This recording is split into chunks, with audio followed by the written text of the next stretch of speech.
پورے پاکستان کے اندر آپ نے آگ لگائی ہوئی ہے، یعنی کہ فارم ہاؤسز میں خواتین کو رکھا گیا جو نہیں، یہ ریاست آئین اور قانون کے بغیر چل رہی ہے۔ اٹارنی جنرل کے گھر جا گھسے ہیں وہ اپنا، جو آپ کا اپنا پرنسپل، بغیر کسی وارنٹ آف اریسٹ کے، بغیر کسی سرچ وارنٹ کے، کسی کے رہنما شکر نواز میر کو 37 دن ہو گئے، اس کو کسی عدالت میں نہیں پیش کیا گیا۔ سر لا بڑا کلیئر ہے، یہی قانون ہے کہ آپ کسی شخص کو، کہ پاکستان میں پارلیمانی جمہوری نظام ہے، آج وہ کشمیری یہاں نعرے پاکستان کے خلاف کیا ہے کہ پاکستان جو دنیا میں علم بردار تھا کشمیریوں کے حقوق کا، آج پاکستان کسی طور پر بھی یہ بات کسی دنیا کے کسی فورم پر یہ بات جو ہے جس کی پردہ داری ہے۔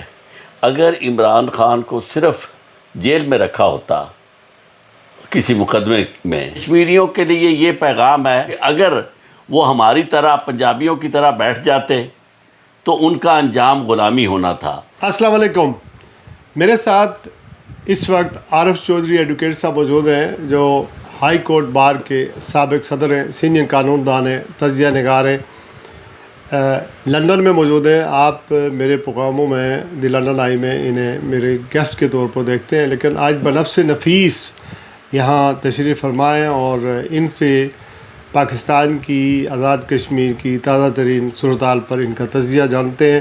میرے ساتھ شام اللہ قریشی صاحب بھی موجود ہیں جو صحافی ہیں، ان کے بھی کچھ سوال چوئی صاحب سے ہوں گے۔ تو سب سے پہلے چوئی صاحب، لندن آمد پر کے غریب خانے پر تشریف لانے کا بہت بہت شکریہ۔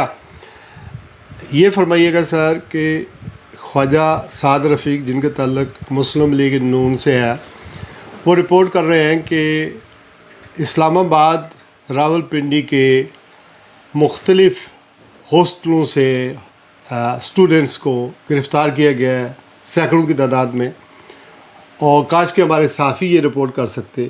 کشمیری طلباء کو مختلف اڈوں سے گرفتار کیا جا رہا ہے، شناختی کارڈ دیکھ کر انہیں جیلوں میں ڈالا جا رہا ہے، ان پر مقدمات دہشت گردی کے قائم کیے جا رہے ہیں، چونکہ انہوں نے سینیٹر مشتاق احمد کے کہنے کے مطابق 10,000 سے زیادہ اسٹوڈنٹس یا جتنے بھی کشمیری تھے انہوں نے شرکت کی تھی اسلام آباد میں۔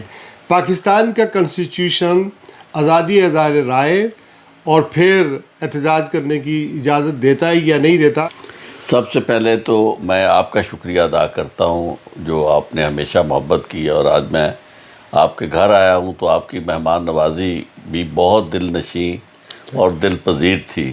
ہر لحاظ سے یوں لگتا تھا کہ میزبان جو ہے وہ اپنے گھر کا کونا کونا چھان کے ہمیں اپنی محبت کا اظہار کر رہا ہے، تو میں اس کے لیے دلی طور پر آپ کا بڑا ممنون ہوں۔ آپ نے مجھے بڑا لطف آیا یہاں آ کے۔ خالد ابراہیم صاحب میرے دوست وہ ساتھ آئے، ہم آپ کے پاس آئے ان کا تو بھی شکریہ، بڑے ممنون ہیں۔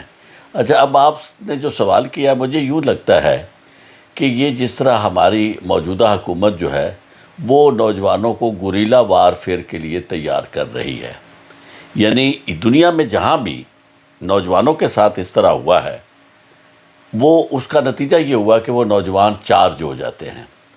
ہماری عمر میں پہنچ کے لوگ خوف زدہ ہوتے ہیں، ان کے مفادات ہوتے ہیں، وکلاء جو ہے وہ بھی سینئر وکلاء بک جاتے ہیں۔ ابھی کہ ہماری اپنی قیادت جو تھی پاکستان میں، ابھی جس کا رونا سب دنیا رو رہی ہے کہ ایک طرف تحریک چلی جس میں فوج کے خلاف وہ جو مارشل لا تھا، یا جو جس طرح کی سچویشن پرویز مشرف نے پیدا کی تھی، اور وہ اس طرح کی اتنی خوفناک سچویشن نہیں تھی، لیکن اس وقت جو وکلاء تھے، خاص طور پہ نوجوان وکلاء جو آگے بڑھے، تو انہوں نے ناکو چنے چبوا دیے اس وقت کے آمروں کو، اور نتیجہ تاً وہاں یعنی جمہوریت بحال ہوئی اور عدلیہ آزاد ہوئی۔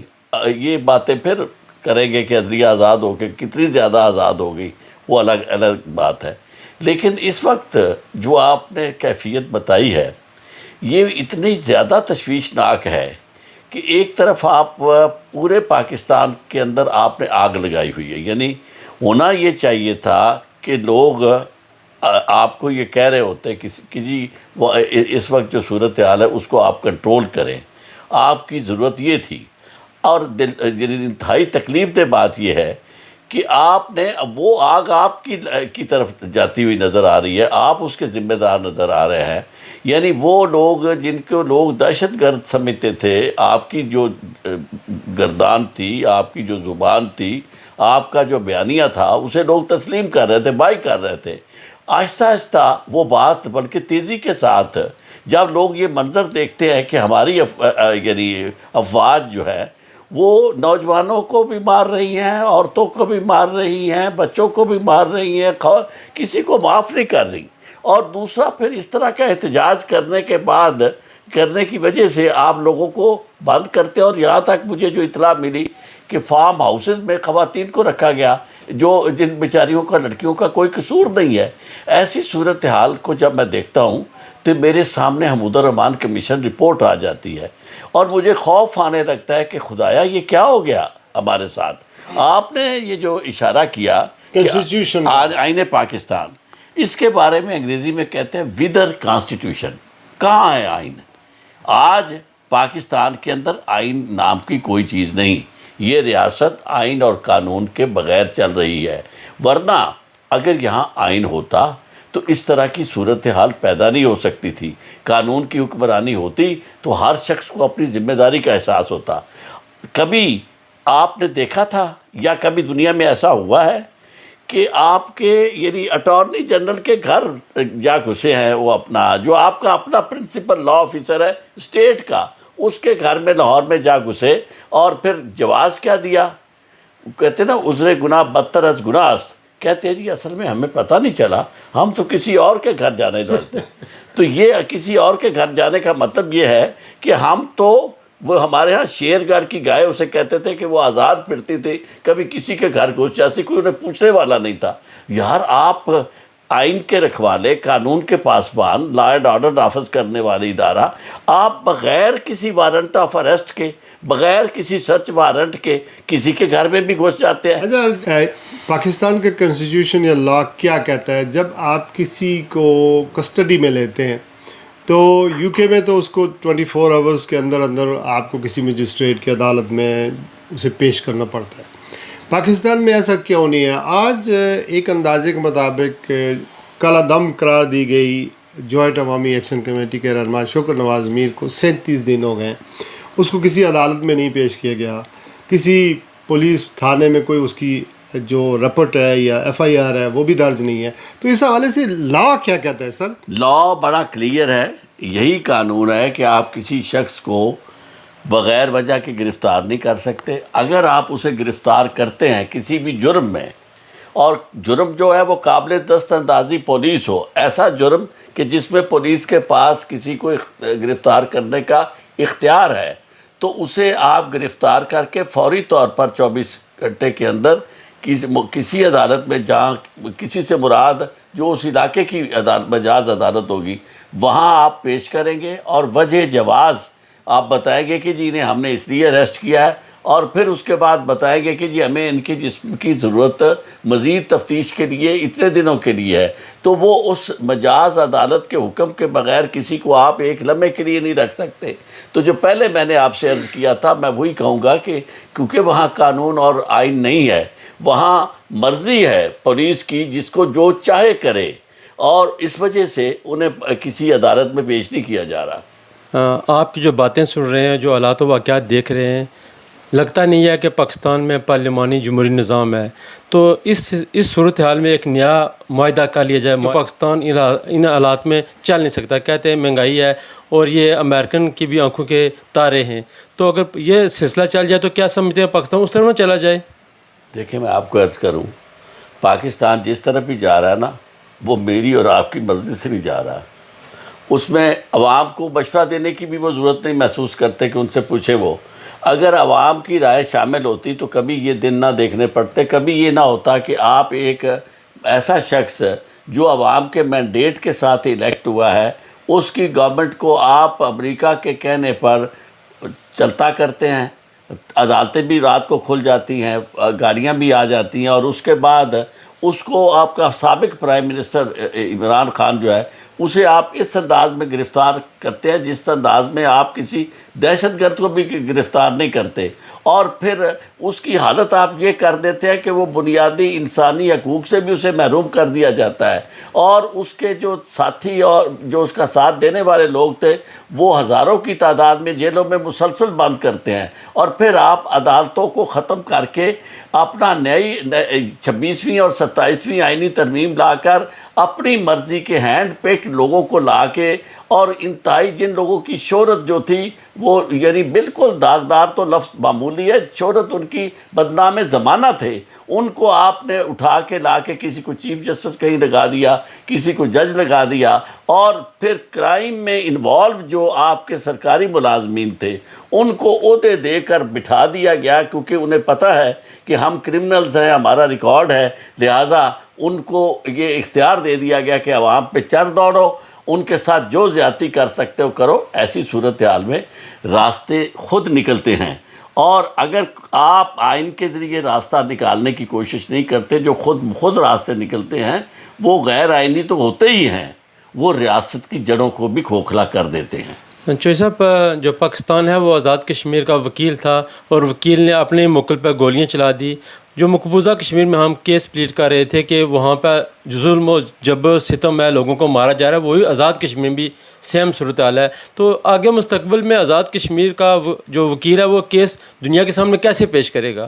اب دیکھیں نا، آپ نے جو بات کی ہے اس کے بارے میں شعر یہ ہے کہ کسی شاعر کا حوالہ دے کے اس نے کہا کہ اسلم تیرا قلم وی تے سجنا عجیب ہے، کردہ نویں سوال جواباں دے نال نال۔ آپ کے سوال کے اندر جواب موجود ہے۔ پاکستان جو تھا اس نے اپنا مقدمہ کشمیر کے معاملے میں اتنا برباد کیا ہے کہ جس سے صرف کشمیر ہی نہیں بلکہ وہ باقی متنازع جو علاقے تھے گلگت بلتستان کے بارے میں بھی اس کا موقف جو ہے اس کی بالکل کلئی بھی کھل گئی، اور وہ بالکل میڈیا میڈ بھی ہو گیا۔ آج وہ کشمیری جو احتجاج کرتے تھے یہاں آ کے ہائی کمیشن کے سامنے کہ اس کے حق میں مقبوضہ کشمیر میں ہونے والے ظلم کے خلاف احتجاج کرتے تھے اور پاکستان کے جھنڈا سر بلند کرتے تھے، آج وہ کشمیری یہاں نعرے پاکستان کے خلاف لگا رہے ہیں۔ تو میں یہ سمجھتا ہوں کہ تاریخ ان کرداروں کو کبھی معاف نہیں کرے گی، یعنی اس لیے کہ انہوں نے نہ صرف یہ کہ ان معصوم کشمیریوں کے ساتھ ظلم کیا ہے، انہوں نے پاکستان کے ساتھ بھی یہ ظلم کیا ہے کہ پاکستان جو دنیا میں علم بردار تھا کشمیریوں کے حقوق کا، آج پاکستان کسی طور پر بھی یہ بات کسی دنیا کے کسی فورم پر یہ بات کہہ نہیں سکتا، اور یہی وجہ ہے کہ ہمارا دشمن نمبر 1 جو ہے وہ کہتا ہے کہ مجھے پاکستان کی فکر نہیں ہے، یہ اپنی موت خود مر رہا ہے۔ تو وہ اپنی موت خود مارنے والے جو ہیں وہ اپنے ہی اگر ہوں تو بڑی تکلیف ہوتی ہے۔ عمران خان پابند سلاسلیں 3 سال ہو گئے ہیں، ان کے حوالے سے گزشتہ دنوں متضاد خبریں آ رہی ہیں کہ ان کا بلڈ پریشر آئی ہے، انہیں ہاسپٹلز میں لے کے گیا ہے، مختلف سورس سے مختلف خبریں پھیلائی جا رہی ہیں، ان خبروں کا مقصد کیا ہے؟ دیکھیں میں آپ کو ایک عرض کروں، کچھ تو ہے جس کی پردہ داری ہے۔ اگر عمران خان کو صرف جیل میں رکھا ہوتا کسی مقدمے میں تو ایسا نہ ہوتا۔ عمران خان کے ساتھ وہ سلوک کیا جا رہا ہے جو شاید ہم سنتے ہیں کہ جس طرح گوانتانامو بے میں امریکی سلوک کرتے تھے، یا اسرائیل والے ان کے فلسطینیوں کے ساتھ جو سلوک کرتے ہیں، عمران خان اور ان کے ساتھیوں کے ساتھ وہ سلوک کیا جا رہا ہے۔ بنیادی سہولتیں، یہ ایک ریکوائرمنٹ ہے کہ آپ نے ان کی ملاقات کروانی ہے، آپ نے ان کا اگر علاج کروانے والی کچھ کی تکلیف والی بات ہے تو آپ نے اسے متعلقہ اسپتال میں لے جانا ہے۔ آپ نہ ان کا مقدمہ لگا رہے ہیں، نہ انہیں کسی، ایون آپ حیران ہو گئے کہ جس وکیل نے ان کا مقدمہ لڑنا اس کو وکالت نامہ تک نہیں دیا جا رہا، اور عدالت جو ہے وہ بیٹھی ہوئی بتا رہی ہے کہ ڈرا رہی ہے لوگوں کو کہ جناب ہم کیا کریں گے، نظر آ رہا ہے سب کو۔ تو ایسی صورتحال میں آپ یہ دیکھیں کہ یہ میسج تو وہ یہ کر رہے ہیں، یہ صرف پوری عوام کو انہوں نے جو میسج دیا ہے وہ یہ دیا ہے کہ جو ہمیں ہمارے اقدام سے روکنے کی کوشش کرے گا، اس میں چاہے اگر ہم اسرائیل کے بارے میں کوئی فیصلہ کرتے ہیں اور باقی جتنے بڑے بڑے متنازع معاملات ہیں جن پہ لوگوں کی سینسٹیوٹی ہے، اگر اس بارے میں کسی نے بات کی تو اس کا انجام یہی ہوگا۔ زیرو ٹالرنس، ہماری زیرو ٹالرنس دہشت گردوں کے خلاف نہیں ہے، زیرو ٹالرنس بھوک کے خلاف، یا کرپشن کے خلاف نہیں ہے، زیرو ٹالرنس اختلاف رائے والوں کے خلاف ہے۔ چھوٹا سا سوال، پاکستان میں ڈکٹیٹرشپ ہے یا پارلیمانی نظام ہے؟ بھائی کمال ہے، پاکستان ماشاءاللہ ایسی جمہوریت ہے کہ بندہ اس پہ کہہ کے لگا سکتا ہے۔ اس کی مثال دنیا میں کہاں؟ آپ کو ایسی یعنی اگر آپ نے ہنسنا ہو، زہر خندہ ہونا ہو، تو آپ کہیں کہ پاکستان کے اندر کتنی اچھی جمہوریت ہے۔ کشمیریوں کے لیے کوئی آخری پیغام؟ کشمیریوں کے لیے یہ پیغام ہے کہ دیر از اے سلور لائننگ، کیونکہ اگر وہ ہماری طرح پنجابیوں کی طرح بیٹھ جاتے تو ان کا انجام غلامی ہونا تھا۔ جو انہوں نے راستہ اختیار کیا، انہوں نے قربانی والا راستہ اختیار کیا ہے، جان دینے والا راستہ اختیار کیا ہے، مرنا قبول کیا ہے غلامی کی بجائے، تو میں انہیں نوید دیتا ہوں کہ الٹیمیٹلی وہ کامیاب ہوں گے۔ چوہے صاحب بہت شکریہ۔ بہت شکریہ آپ کی آمد کا، آپ کی گفتگو کا، آپ نے پروگرام سنا۔ آج کے لیے بس اتنا ہی، اپنا خیال رکھیے گا، اللہ حافظ۔